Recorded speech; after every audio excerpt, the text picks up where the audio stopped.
Hello, my name is Crive, and this is my Silken Hollow guide/commentary. My team and me just timed the world's first 54 key, and it's also the world's highest Silken Hollow key. In this video, I'm gonna talk to you about the setup that I used to heal this key. I'm gonna talk about my talents, my gear, my weapon, my legendary, and I'm also gonna briefly go over route considerations. I'm gonna also tell you about how each mob in this dungeon works and how you can deal with it as Sylvie, and also how you can deal with the last boss. This video has timestamps, so if you are only interested in a certain part, feel free to use the timestamps to navigate the video. Silken Hollow on the 54 level has the affixes Stone Skin and Empowered Minions, and both affixes require you to craft the route around them. Because of this, I'm not only gonna show you a commentary of my 54 run, I'm also in addition gonna show you a video of my 49 run where the affixes were a bit more normal, and I'm hoping that this gives you an insight into how you can route and play this key in a more general sense. I'm briefly gonna show you the setup that I used to time this key. This is my character, those are my stats, these are the talents that I used. This is my gem setup at the moment, and those are the weapon traits that I was using. Let's briefly talk about legendary considerations. Our choice of legendary is always based on the damage profile and the needs of the dungeon, and if we look at the damage profile of the Silken Hollow key, then we are seeing that most of the damage is concentrated on the tank, except for the last boss where we have to deal with some dots. Because of this, the choice of legendary is being made to support the tank, and the only two legendaries that do that are the cloak and the boots. I think the cloak is the better legendary for this key because it gives our tank 20% armor and 10% increased max health, which helps with tank busters on the last boss, and the armor just helps with general trash pull tankiness. If you don't have the cloak, I think the boots are a completely fine choice too, so feel free to also go with the boots if you have those. Now let's talk about talents. As I just mentioned, most of the damage in this key is concentrated on the tank, and this is reflected in the talent choices that we are making. First of all, we are picking Verdant Restoration just for better tank healing and also better spot healing, but I'm also gonna go into Nettle to the Pedal, mostly because it helps me with better mana management, but also a little bit more throughput on the tank. Then we are also picking up Natural Knowledge for better mana management again, and then also going into Rowdy Root Sap. It's really a great tool for this key.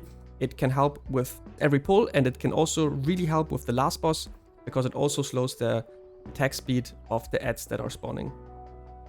Then we're picking up Bluey's Gambit again for better tank survivability, and Nurtured Haven because it allows us to have our safe haven for almost every pull, again helping with tank healing.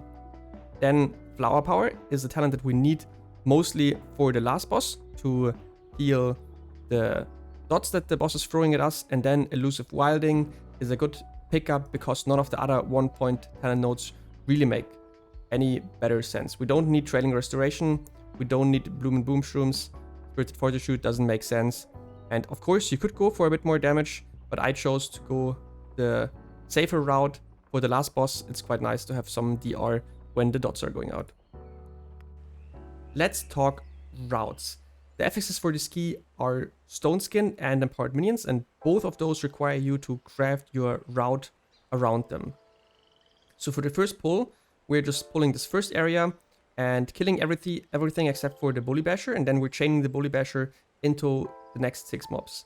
Then we go on the left side and do a very big chain pull, and the reason why we're doing it is because there are so many egg bearers in those pulls, and they are quite good in the Stone Skin affix because the spiders that they spawn die off from the Stone Skin.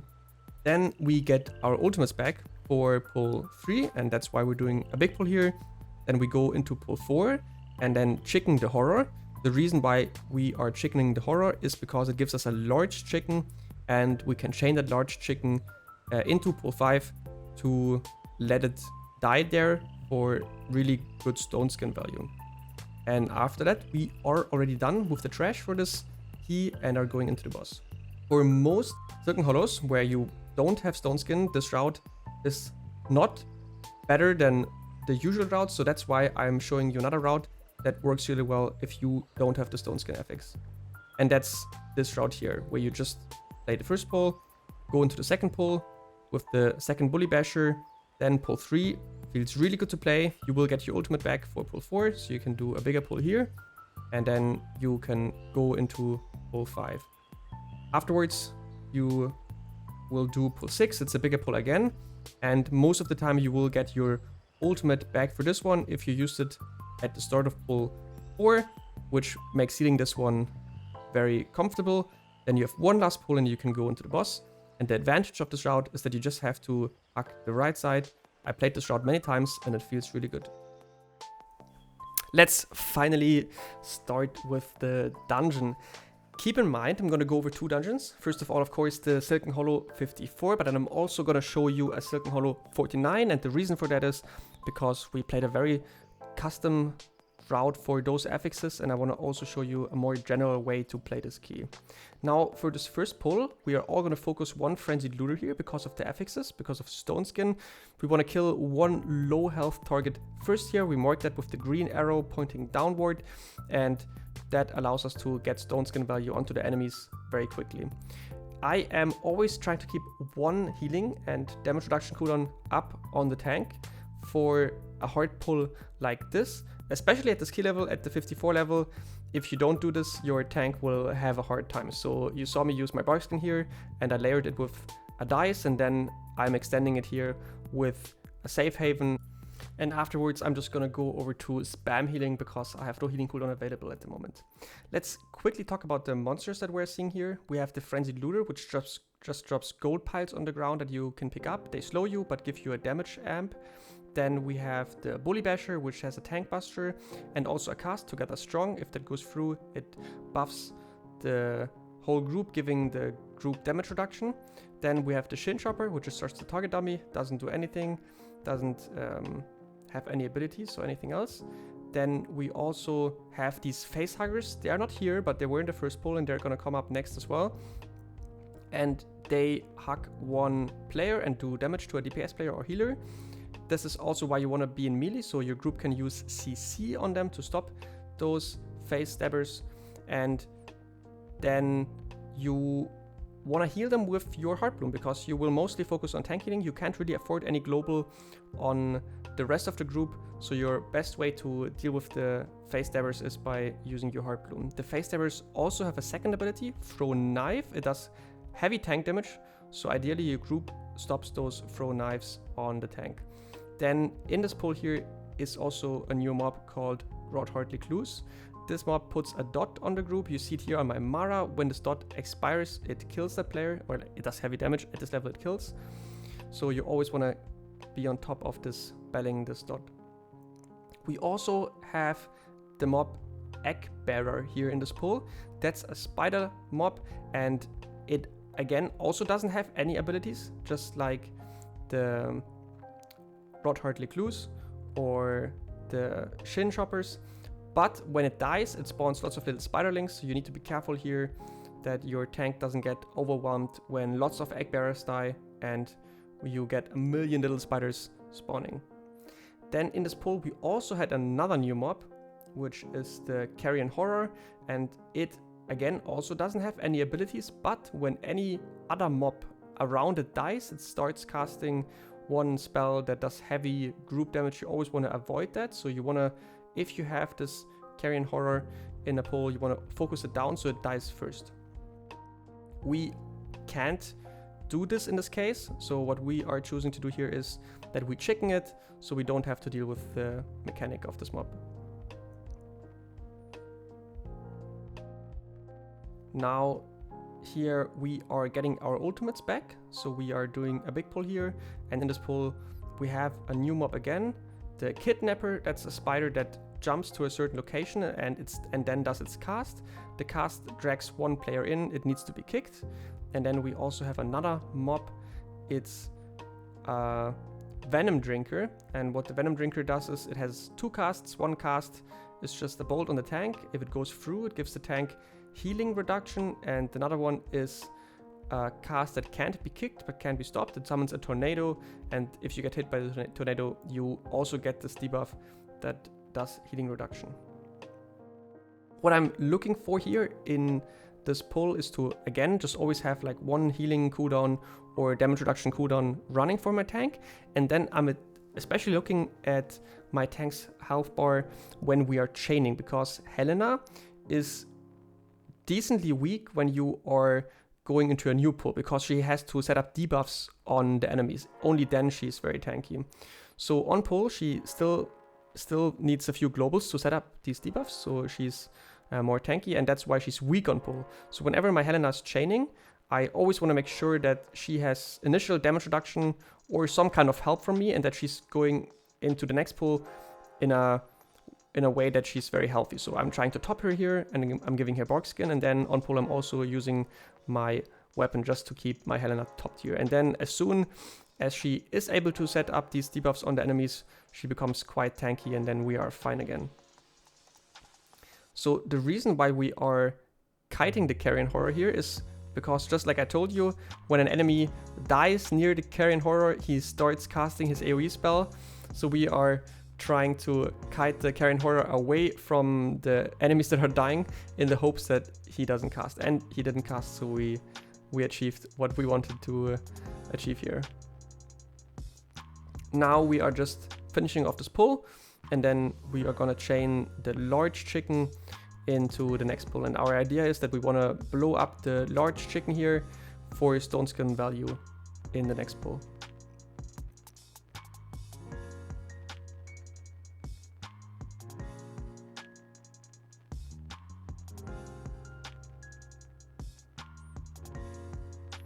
One thing you also want to look out for with the kidnappers is that they not only jump outside and drag you to them, they also spew out these puddles, and if you are standing close to melee, you might have a harder time dodging those and seeing those. They have a little bit of travel time, so if you are standing further away, you will have an easier time dodging the puddles from the kidnappers. Now here we are getting our ultimates back again. I have my ultimate almost up, so we are again doing a big pull here. There are no new mobs. I showed you all the trash mobs in this dungeon. So here we just have some egg bearers, rot-hard recluses, a kidnapper, and then now when we are chaining, we're gonna have a venom drinker here. And again, I'm ulting here on cooldown, and the reason for that is that I want to have my ultimate back for the second AoE that the boss is doing. So I'm just really keen on getting my ult on cooldown just so I get it back faster. But of course, I just don't want to ult for the sole purpose of getting it on cooldown. I also want to make sure that I'm not using or overlapping any healing cooldowns with my ultimate at this point. So here I'm just ulting, and then I'm extending my ultimate here with a new healing cooldown. I'm putting down a safe haven, and then after safe haven I have my bark skin back. As you can see, I'm always thinking a little bit ahead on how I can layer my healing cooldowns. So now after the bark skin, I still have my root zap available. After the root zap, I can still press dice and so on. You always want to kind of layer your damage reduction and healing cooldowns in this way. So here I'm using root zap. After the root zap, I'm gonna give my tank bark skin, and then I'm hoping that the pull is slowly dying after my bark skin is over. But if it's not, I can still send a dice here to have further damage reduction, and then after the dice, I would very soon get my root zap back and so on. This way I can always rotate my defensive cooldowns for my tank. But luckily I don't need to use my dice here. It's a pull that's not too hard to heal. I can just keep my tank alive by doing basic healing rotations on him here.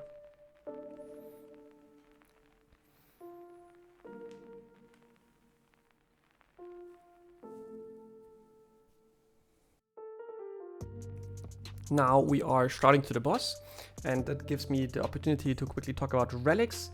We are using mana pot and dice on me, health pot and dice on my tank. Then on the DPS we had one dispel trinket and one dice and one shroud and one chicken. I think Sylvie can heal this last boss without any Dispel Trinket at all, but of course it helps if you have one. Now let's talk about Vexera and her abilities. She has this ability called Fang Strike, and that's a quite heavy tank buster. You want to help your tank mitigate that tank buster, and the way you can help here as Sylvie is by alternating Bark Skin and Root Sap. If you do that, if you use Bark Skin on one and then Root Sap on the other one, you will always be able to have one of those healing cooldowns up. I would recommend you to use Bark Skin when there is no Mother's Milk happening, and then when there's Mother's Milk happening, you can use your Root Sap because it also helps you with the Mother's Milk.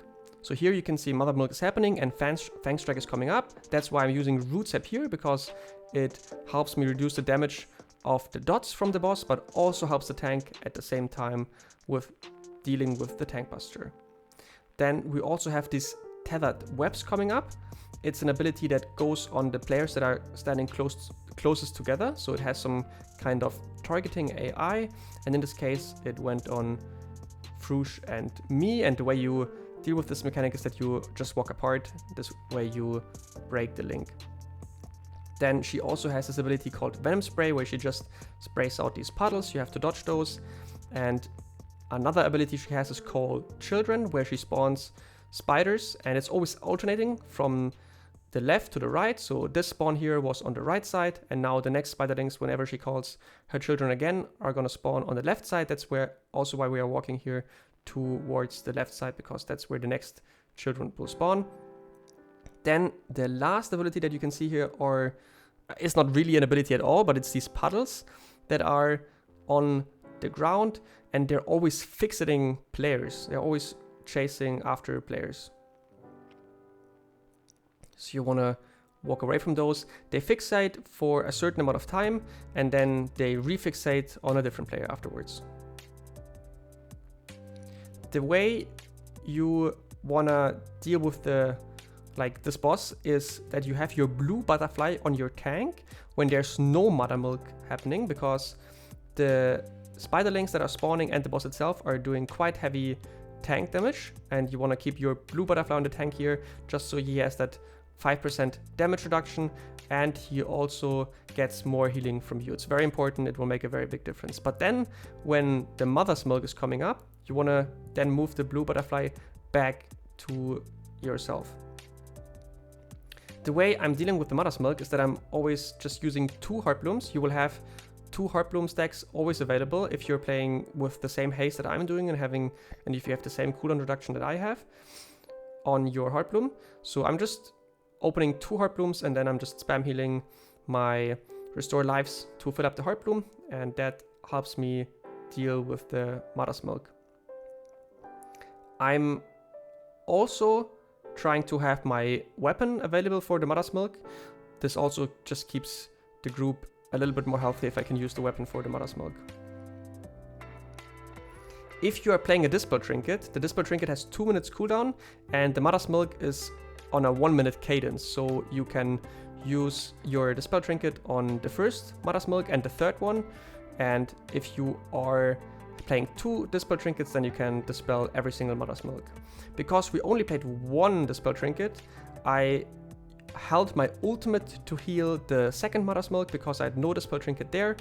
I was just ulting it, and that also worked. And here we have the 4th Mother's Milk actually, so I have no Dispel Trinket again, but I kept my weapon for it, and I was dispelling myself here, and that also worked for me. The reason why I dispelled myself is because I have the least amount of damage reduction. My defensive only gives me 20% damage reduction, while the defensives of DPS players actually give 40% damage reduction. And now I am just keeping the tank alive. I moved my blue butterfly over to him again. I spawned my life pedal. I'm just nettle bolting here. My weapon is coming up in 9 seconds. The timer is very close, 14, 13, 12. But we are having enough damage to kill this boss. I'm sending my weapon here, and that just finishes off the boss here. And that's how we timed the world first 54 key and the world's first 54 Silken Hollow. Now, as promised, I'm gonna show you my plus 49 Silken Hollow, where we used a more general purpose route that you can transfer to your own keys. But I'm already gonna say bye at this point. I quickly want to mention that I'm streaming every evening, so feel free to tune into my stream if you liked the gameplay that you saw. The Twitch is linked down below. My UI is also available. You can grab the import link also down below. And if you have any questions, please drop them in the comments. This is part of a video series. I am doing a commentary / guide for every dungeon available. So please feel free to subscribe if you are interested in that type of content. All right, see you in the next one.